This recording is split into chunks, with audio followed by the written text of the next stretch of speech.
Samantala, matapos po ang enkwentro sa Mamasapano, Maguindanao, umugong naman ang mga panawagan na bumuo ng isang Truth Commission na mag-iimbestiga naman sa nasabing trahedya.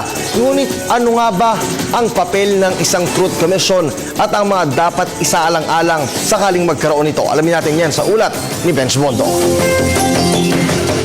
Sa gitna ng pagdadalamhati ng bansa kaugnay sa pagkasawi ng mga miyembro ng PNP-SAF sa engkwentro sa Mamasapano, Maguindanao, iisa lang ang nais ng lahat ng panig, ang paglabas ng katotohanan sa likod ng insidente. Kaugnay nito, lumutang ang mga panawagan sa pagbuo ng Truth Commission na magsisiyasat sa nangyaring engkwentro. Ayon sa legal expert na si Attorney Cynthia Rojas, hindi na bago ang usaping ito sa aspekto ng pag-iimbestiga sa iba't ibang mga pangyayari sa mga bansa sa buong mundo.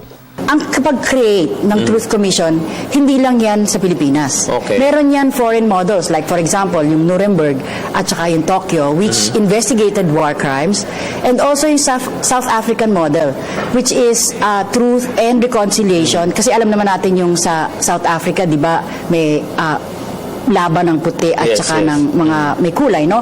So, hindi ito sa atin lang.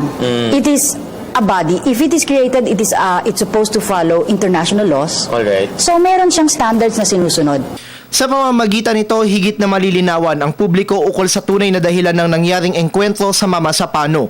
Hangad din ng isang Truth Commission na pigilan ang paglabas ng iba't ibang espekulasyon na humahadlang sa paglabas ng katotohanan. The creation of a Truth Commission will try to collect all the data para lang merong isang boses. Merong isang paniniwalaan. Kasi nga, kung iba-iba yung naging resulta, sasabihin, hindi siya nagsasabi, oh yes, it will create confusion. So precisely, internationally accepted, under international law, meron niyang mga sinusunod na pamantayan. Hindi yan basta dahil meron lang gustong sundan o protektahan, hindi. Lahat it's supposed to be parang batas. Bukod din sa sinapit ng tinaguriang Fallen 44, dapat rin anyang tingnan ang kapakanan ng mga sibilyang nadamay sa engkwentro bilang bahagi ng katarungang panlahat. Dahil dito, dapat na walang kinikilingan o bahid ng pagdududa ang mga bubuo dito. Bagamat hindi pinagbabawalan na mag-imbestiga ang iba pang panig, dapat na maging maingat ang mga ito sa paglalabas ng impormasyon.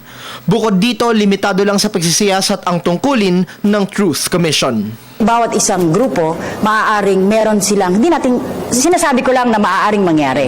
Maaaring meron silang poprotektahan na mga tao na gusto nilang itago at hindi pasamain, no?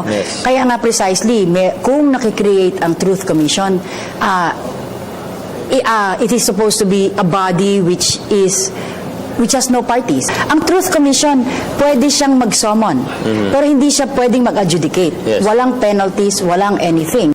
Para sa Telebisyon ng Bayan, Bench Bondo.